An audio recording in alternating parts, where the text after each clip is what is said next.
Welcome to the WalaWay, guys. This is Imran Nanlawala. Thank you for listening. Last time we looked at the Cavaliers and why I think they are a dysfunctional team, and we examined Peter Lencioni's Five Dysfunctions of a Team. Great book, and we saw that they had issues of trust, issues of commitment, issues of accountability, issues of not putting the team goals over individual goals. And I'm really excited. I want to look at a sports organization that I admire, that I love. It's my favorite team of all time. It's my favorite team in all sports, the San Antonio Spurs. Many reasons they should be considered one of the best teams ever, if not the best team ever. It could be the consecutive over 20 years of making the playoffs, over 20 years of having more than 50 wins a season except the lockout season. It could be the 5 championships, the 6 NBA final appearances, low turnover in coaches and players, the overall respect that they have in the league. They compete every year. Almost every year they're considered a legitimate competitor. There's not usually a lot of drama involved with the team, and I really like them. I think they do it the right way. I think they're about the team first. They're about playing basketball the right way. They don't care about all the drama. There's many reasons to like the Spurs. There's many reasons to consider them the model franchise, the best team to ever do it. But we're going to examine the Spurs using the 5 dysfunctions of a team. And I really believe that they contrast the Cavaliers at every level. So, in summary, we said last time, lack of trust leads to a lack of conflict, which leads to a lack of commitment, lack of accountability, and then finally, individual goals over team goals or inattention to results. And the Spurs, I think that they're the best team because when you look at the 5 dysfunctions of a team framework, you see that they are a truly cohesive team because 1, they trust each other. 2, they engage in discussion and conflict. They commit to overall decisions and actions. So when the team or when Popovich has a philosophy and he puts it into play, you see that everybody buys in. There's no finger pointing, there's no blaming. They hold each other accountable. I've seen it time and time again. When they lose, they don't blame the refs, they don't blame the other team. They put it on themselves. And we'll look at some of those examples. And they always focus on the collective result. And that is why they're able to take people who were drafted in the late first round or in the second round, like Manu Ginobili, and win championships. They take guys like Danny Green, DeJounte Murray.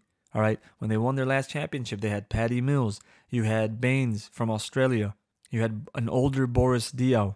You had Marco Bellinelli. You had all these guys that were not really looked highly upon in the league. They were good players, good role players, but they were not highly coveted. And what did they do to that athletic, hungry, supposedly strong defensive Miami Heat team? They walked through them.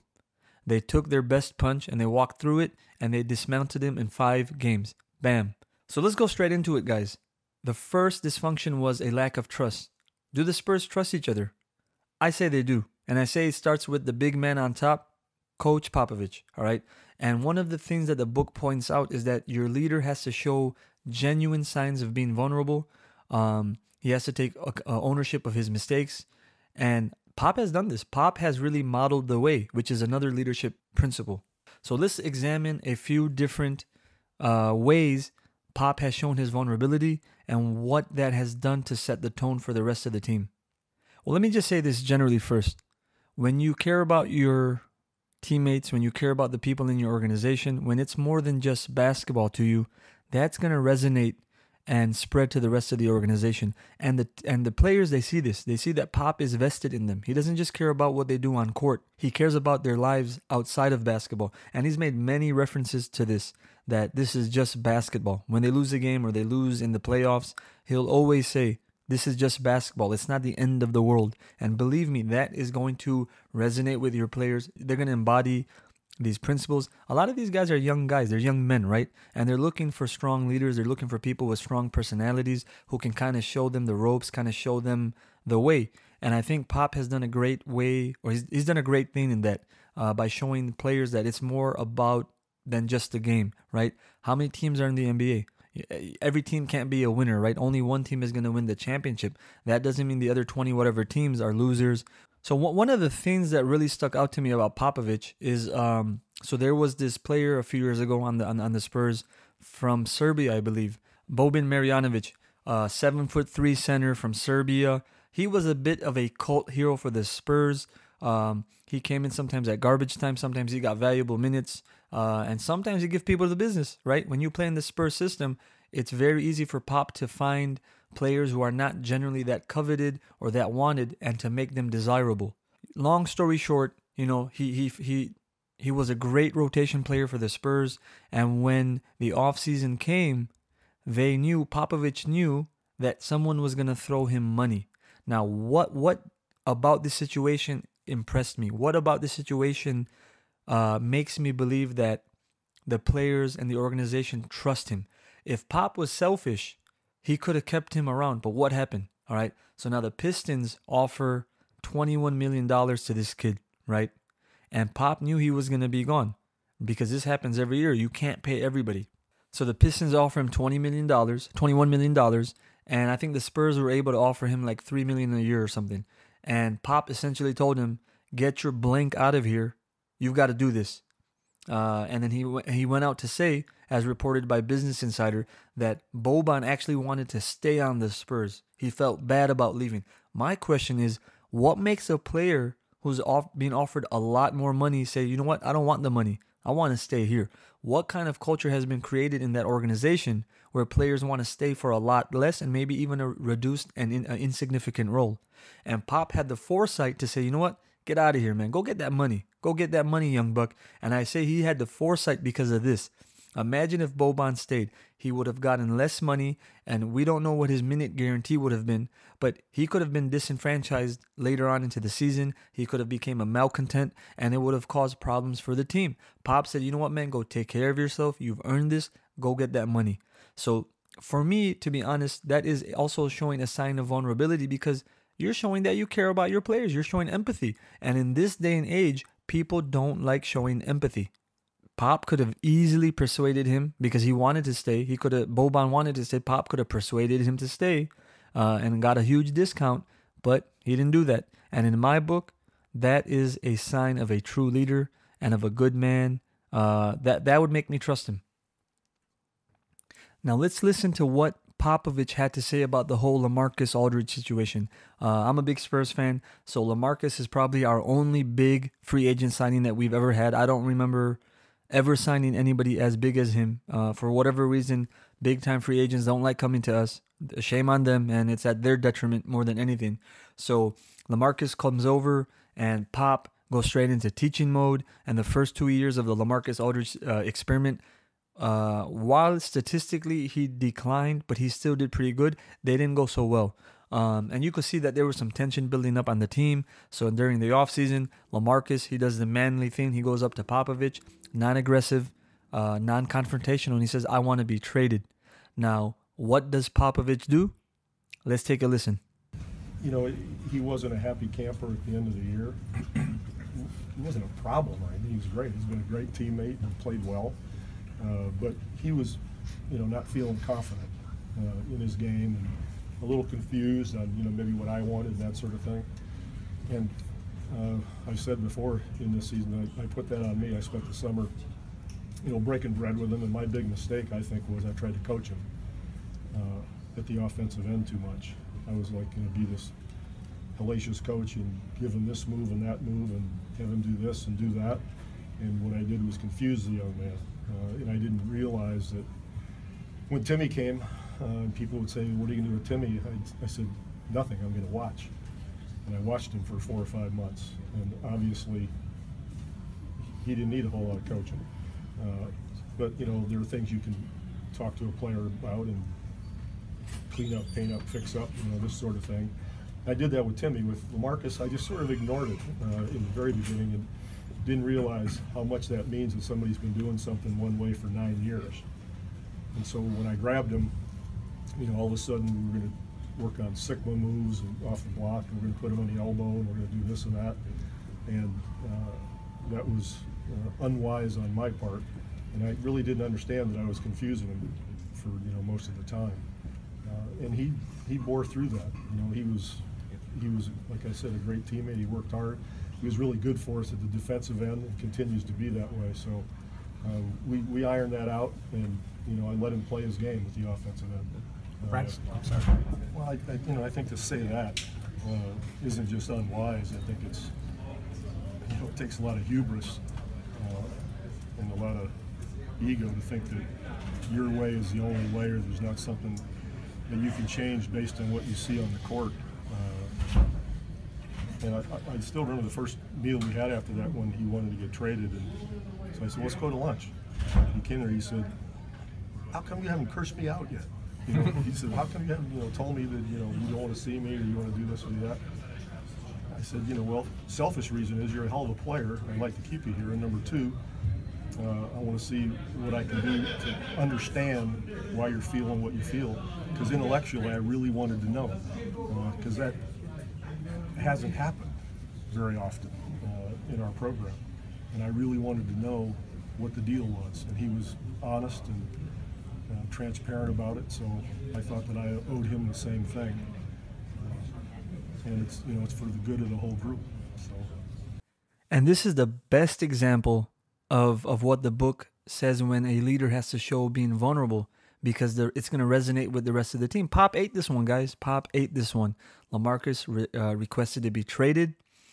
Pop wanted to understand it. He it's never happened to him before. A player has not come up to him and say, trade me, right? And Pop said, you know what, man, my fault. This guy was in the league for 9 years. He was doing his thing, and that's why we wanted him here in the first place. And I tried to change him from day one, which I didn't do with Tim Duncan. With Tim Duncan, Pop was a sponge.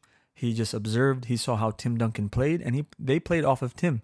They didn't do that with LaMarcus. And just real quick, since they've allowed LaMarcus to go back to playing the way he's played, he's had a resurgence. He's a all-star again this year, which he hasn't been in a couple of years. And his points per game have gone up about, I think, 4.5 points a game, right? He was averaging about 17 to 18 last year, and now he's up to about 22 point something.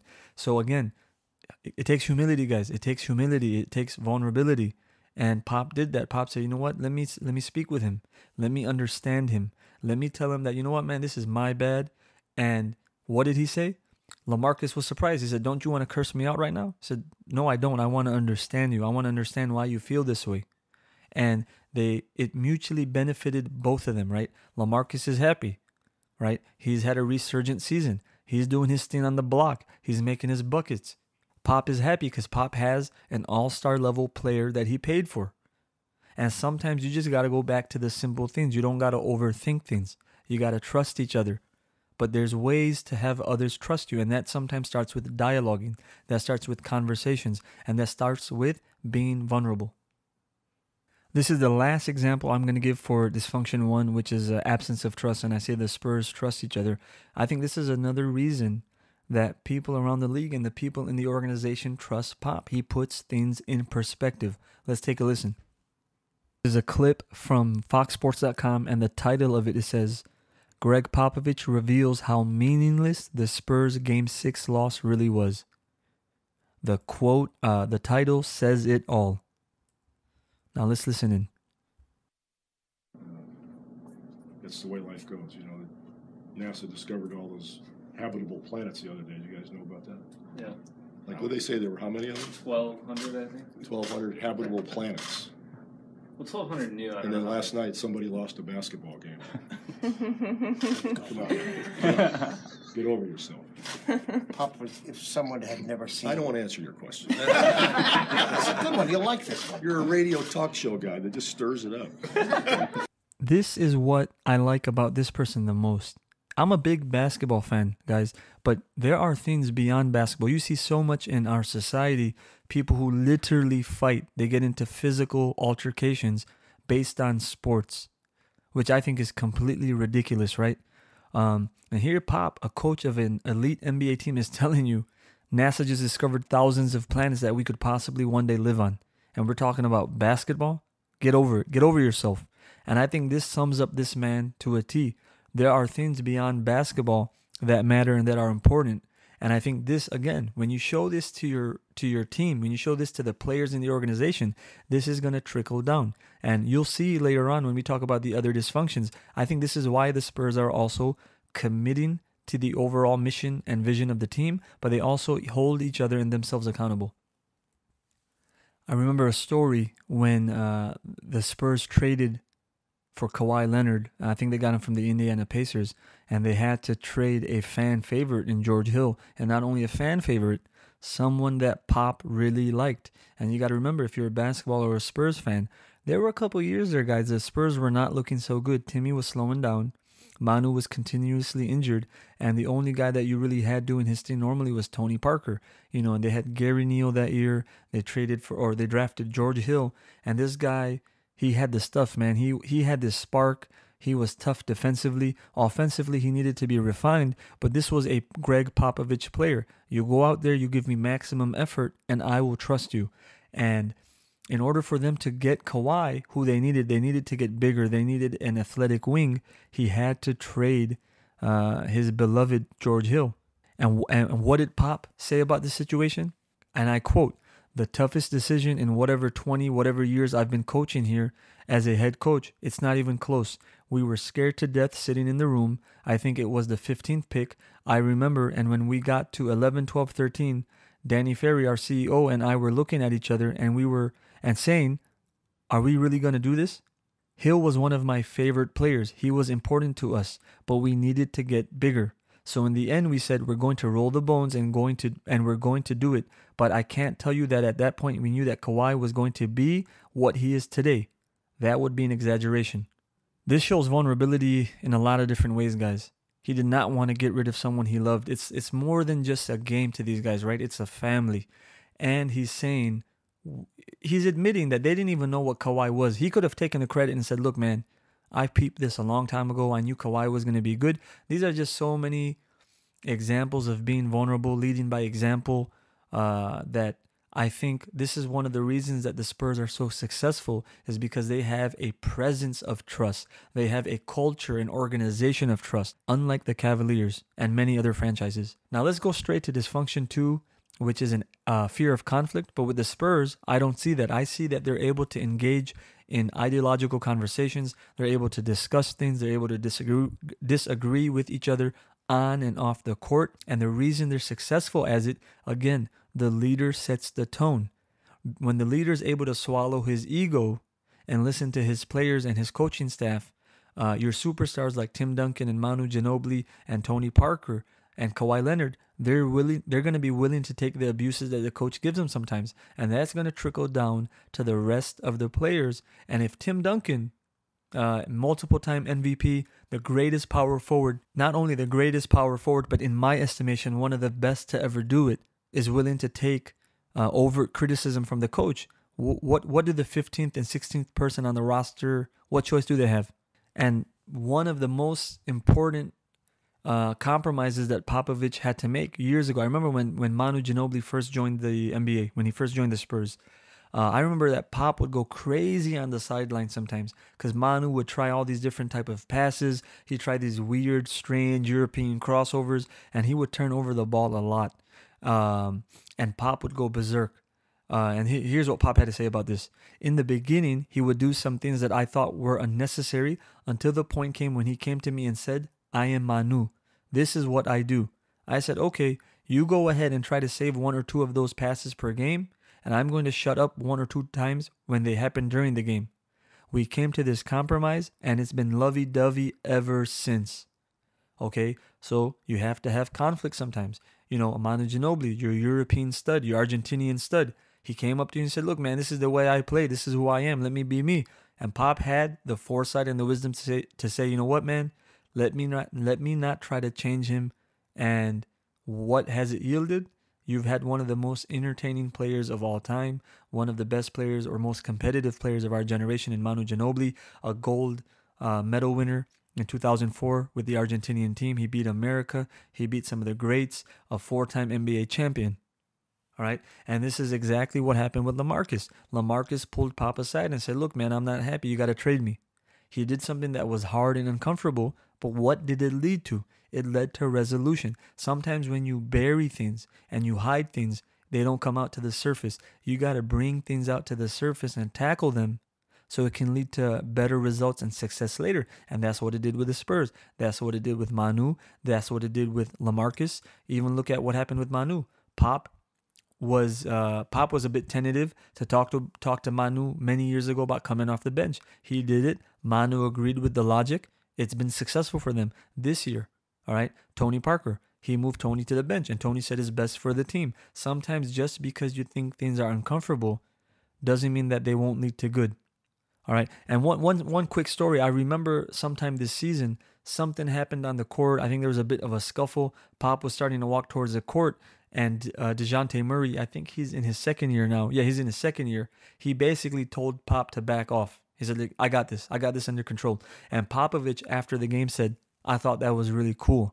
I like the way he handled the situation. So sometimes you have to be upfront. You have to be able to discuss things and talk about things without getting offended. The Spurs have done that, and that's why the Spurs went from the supposedly boring team of the 90s, the late 90s and early 2000s, which was pass it into Tim Duncan, pass it up to David Robinson, let's use up the shot clock, half-court team, to European style, motion offense, high pick and roll, many pick and rolls, many cuts to the basket, many screens, and they've become an entertaining team because sometimes you have to be introspective. You have to look at your situation and figure out that it's not working. And that's what Popovich and the rest of the team has always done when it comes to the star players or when it comes to the coaching staff or it comes to R.C. Buford or the owner Peter Holt. They've always been able to be introspective and figured out how to move forward. Why do you think they've won championships in 3 different decades with the same group of players? In the late 90s, you had Timmy there with David Robinson. In the early to mid 2000s, you had Timmy with David Robinson for 2003, but then you won in 2005, 2007, and you went back to the finals in 2013 and 2014 where you won. If you're able to win long term, if you're able to win in different decades, in different styles of play, know that you're doing something right. You're able to assess your situation and you're able to modify. And this is why they've been able to plug in players and plug out players so successfully, because they understand systems thinking. They understand the way a team operates, functions, and works great together. All right, what is all right, dysfunction number 3, guys, a lack of commitment. Do the Spurs commit? Absolutely, they commit. All right, we've looked at some of these examples. The team goals are always placed over individual goals. If Manu Ginobili wanted to be a starter, if Manu wanted to go for 20 to 25 a game, he could have done it, just like Tony, just like Tim. But they've always sacrificed their individual accolades and stats for the betterment of the team. But who created that culture? It started with Pop.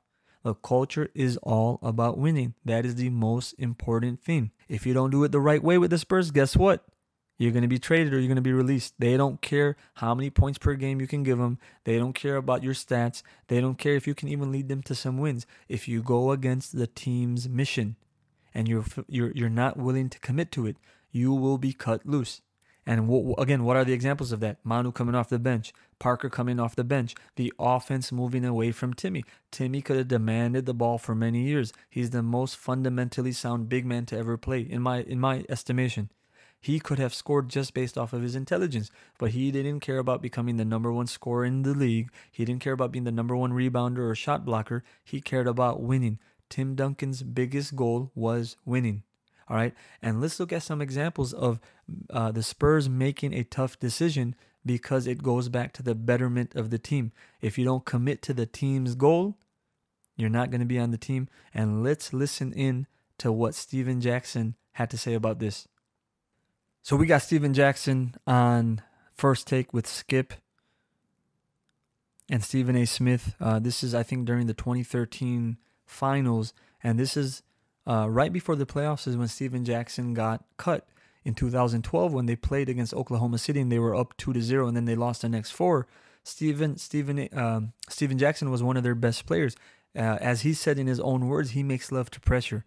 He doesn't shy away from the big shot. And against that OKC team, he was hitting some daggers. So this was a tough cut for them. I remember Tim Duncan coming out saying he didn't understand it. I think Tony or somebody else was a bit confused by it.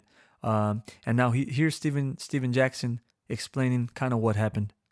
Steve, I want to ask you this because not only did you help this team to the title in 2003, not only did Tim Duncan call you a great teammate, at the same time, the way you performed last year in the playoffs, particularly against Oklahoma City, and what y'all were on course to do this year, it shocked a lot of people when this team let you go. In your words, what on earth happened? Why are you not a member of the San Antonio Spurs right now? Well, at the end of the day, I look at it as a business. The head coach of the organization felt that I wasn't playing as well as I'm capable of playing, and I wasn't helping the team. And that's the end of it. I mean, people like to look in and out of it. At the end of the day, it's a business.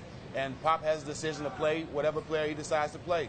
I've been cut many a times, and I bounced back, and it's just another situation for me. There's no bad blood against the Spurs. I actually want them to win it because a lot of the guys on the team are my brothers. So it's no bad blood. I love Pop, and I'm going to move on with my career. I mean, look at what one of the most fiery players, he was involved in the Malice in the Palace in Detroit in 2004, is saying after he got cut. It's a business. It's just business. There's no bad blood. A lot of my brothers still play for that team. I love Coach Pop. He could have used this opportunity to tarnish the organization, but he's not. He said, basically the coach didn't think I was performing. I wasn't living up to my expectations, so I was cut. And, you know, initially when he did get cut, there was some drama surrounding it. And like I said, he's a fiery player. Let me read you something he said about his release. This is Steven Jackson now. He said, it was best for me so I wouldn't go crazy and I wouldn't want me on the team either. Look, man, when you just got cut and you're saying, look, it's probably the best move for the team. I wouldn't want me on that team either. You realize where you were, man. You realize how great that team is. You realize that the culture is all about the team first. It's not about individuals. It's not about the individual ego or individual stats. It's a team culture. So for a recently cut player to say that, it goes a long way.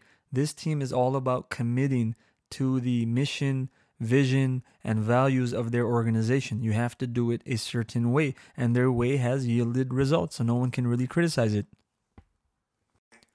Again, when it comes to the whole commitment thing, let's look at what Steven Jackson is saying on a very recent interview. It goes back to 2017, but this is after he's retired. And he brings up a very important point, guys. It sounds so simple. It really does. You're prepared, do your job, figure it out. Why don't other organizations do it? I mean, you played for so many other organizations. Why don't others do what you're describing? Perfect example. This is why Pop would rather a Kawhi Leonard than a James Harden, because he know this guy's going to play hard on both ends of the court. He's not worrying about scoring points. He's not worrying about being a fashion guy. Pop wants guys that love the game of basketball and that's going to play the right way. And you see all these teams that skipped out on Kawhi. You see all the teams that didn't sign me. He knows those certain guys that he can bring in that's going to be glue guys and that's going to play the game and play the game the right way. And he'll skip on a James Harden 10 times for a Kawhi. Pop wants guys who love the game of basketball. He doesn't want guys who care about things that are not important to the game.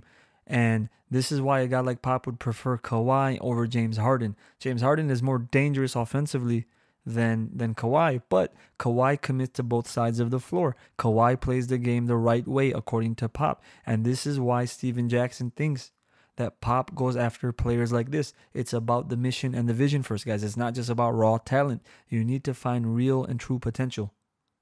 He's just something he knows about the game, him and R.C. Buford. So it's the people he brings in and coaches them in a certain way, as opposed to why can't other organizations adopt a similar style? I mean, that's a good question. I mean, the Hawks took Budenholzer from the Spurs. I mean, from what you tell, is he trying to build a similar style in Atlanta? They're trying to in Atlanta, but Pop level of respect is so high. Now, Buzz won a championship. He's an understudy of Pop, no question. He knows everything Pop teaches, but at the same time, he's not Pop.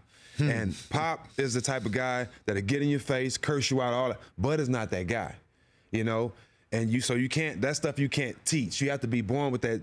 Like I say, being a leader, you have to be born with it. You can't get taught how to be a leader. You have to be born with it. And Pop has that, and he has a lot of things that you can't teach and you can't explain.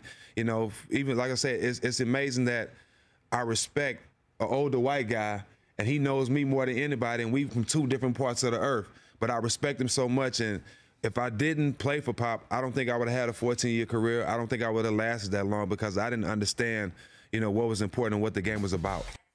I think that's the most beautiful quote, guys. He said, if not for Pop, I wouldn't have had a 14-year career. I didn't know what was important. I didn't understand the game. But because of Pop, because of what he taught me, I was able to elongate my career. But what's more important that he said? He said, It's funny how I can relate to him. He's an older white guy, and basically Steven Jackson saying, I'm an African American male.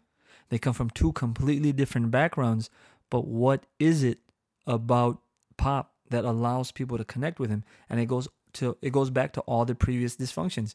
Pop is a person that you trust because of he walks the walk, guys. He doesn't just talk about things. He doesn't just preach things. He walks the walk. He is invested in you. He's invested in your growth beyond the basketball court. He allows you to approach him with ideas and discuss things with him. And he shows you that there is a team and team mission and vision, and that the shared values are more important than the individual values. And at the end of the day, at one point, whether you're retired or you're still playing, you come to that conclusion that these are the people who really care about you. These are the people who want to see you win. The next dysfunction is the dysfunction of accountability. And one of the reasons that I love the Spurs the most is because they hold each other accountable, not only during the game, not only on defensive and offensive plays, but once they're eliminated, I've seen it time and time again. They do not blame others. They blame themselves. Said, we didn't get it done. We didn't execute. Every time they get eliminated, what I like about the Spurs and why I consider them the model franchise is they make sure they shake up with the opposing players. They never storm off the court. I remember one of our biggest rivals, the Phoenix Suns. When Phoenix finally beat San Antonio, and I believe this was in 2009, Tony Parker, Manu Ginobili, Tim Duncan, they all went to Steve Nash to congratulate him. When Chris Paul and the Clippers finally eliminated the Spurs in, I believe, 2015, you saw how emotional Chris Paul was, and all those guys went over to him to congratulate him. This is accountability. This is a commitment to your team culture. This is a commitment to what you really believe in. Now let's look at after a real tough loss. The Spurs were about to win the finals in 2013. We all remember it, right? They were up. The Miami Heat staged a comeback in the last 40 seconds or so, and Ray Allen gets an offensive rebound. He steps behind the three-point line in the corner. Bam, knocks down the shot, and they go to overtime, and the Spurs lose. Here's Manu Ginobili talking about that game after it happened. We were a few seconds away from winning the championship, and we let it go. A couple rebounds that we didn't catch. A tough three by Ray, and a couple missed free throws. It's a very tough moment. I had a very good game last game, and today I just couldn't maintain it. I was very insecure. I had probably a career high in turnovers in a really bad moment.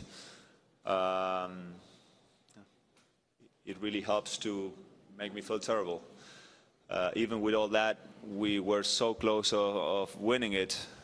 So, it's one of the many things I'm going to be thinking tonight. He said we were a few seconds away from winning the championship, and what? We, W-E, let it go. Not they took it from us, not the refs made the wrong calls, not that the shot clock ran out. We let it go. And towards the end of that clip, he talks about his turnovers and how it made him feel terrible. Again, individual and team accountability. And this is what I like about the Spurs. When it goes to the statements of these players, and it goes to the statements of Pop that we listened to earlier, when he's talking about it being, there's more to life than basketball, right? But when it even comes to talking about things in basketball terms, they put the onus on themselves. They never really look for a scapegoat. And I think that is a great sign for any organization. It helps you grow. You look in the mirror and you say, you know what? Nobody can stop me except me. There's not a problem. I'm the problem. And I got to stop this. I got to grow. I got to get better. I got to execute. And this is why they are the best sports franchise in all sports.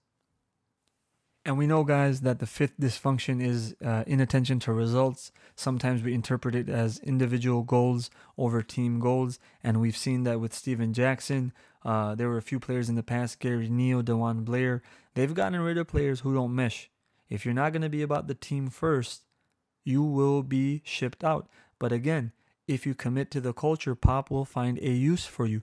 Danny Green, a journeyman. Well, he's never played for many teams, but he was on his way out as a few years in the league, right? The Spurs got him from the Cavs. They reinvented him, and he's one of the most dangerous players right now when it comes to three-point shooting and transition defense. Matt Bonner, a guy who found a very good role on the Spurs. Manu Ginobili, obviously, we know what he's been able to do, but a late second-round draft pick. We saw what they did with Boris. We saw what they've done with all these different guys that they're able to plug into the system. If you buy in and you commit to the team goals, Pop will make use of you. He'll help you get money later on. So I assume we all know that stuff. There's no magic. I don't have any secret plays. And if I had one, then 400 people would have the same play. So I don't think that makes sense. But it's about organization. It's about discipline. It's about building the blocks, about relationships with your players. How do you get something out of somebody who's selfish or doesn't really compete the way you would like, or so on and so forth. All those things, I think, have more to do with winning and losing than being able to draw a certain kind of play. I think this clip right here summarizes the Spurs way. Here Popovich is talking to a group of people, and this is for FIBA, you know, the international body that regulates basketball, or international basketball, and we know that Pop has taken the reins of USA basketball, and he's basically going through the Spurs way, the Spurs philosophy system, and the way they look at basics in San Antonio. And what's he saying? Let's take a look at it. Let's listen to it. Let's examine it. Let's analyze it. He's saying, I don't have a magic bullet. There's no magic play. There's no magic system. If there was, and if I had that play, hundreds of other people would have known about it already and utilized it. What's more important is the individual relationships that you have in the organization, the relationships with the team, the respect, the building blocks, the culture. If you read any leadership book, this is what it's all about. And this is why the Spurs are the best team to do it. Not only the best team, the best organization. Why do you think so many of the Spurs' former personnel wind up being head or assistant coaches in the league, right? Look at the coach of the Philadelphia 76ers. Look at the coach of the Atlanta Hawks. You have Doc Rivers, who was part of the Spurs system. You got Sam Presti, the GM of the Oklahoma City Thunder, who was part of the Spurs system. There's many guys that I'm missing. Monty Williams, Danny Ferry. These guys really spread their wings, and they put their seeds all over the league when it comes to former players becoming coaches, when it comes to former assistants or personnel becoming coaches or becoming GMs.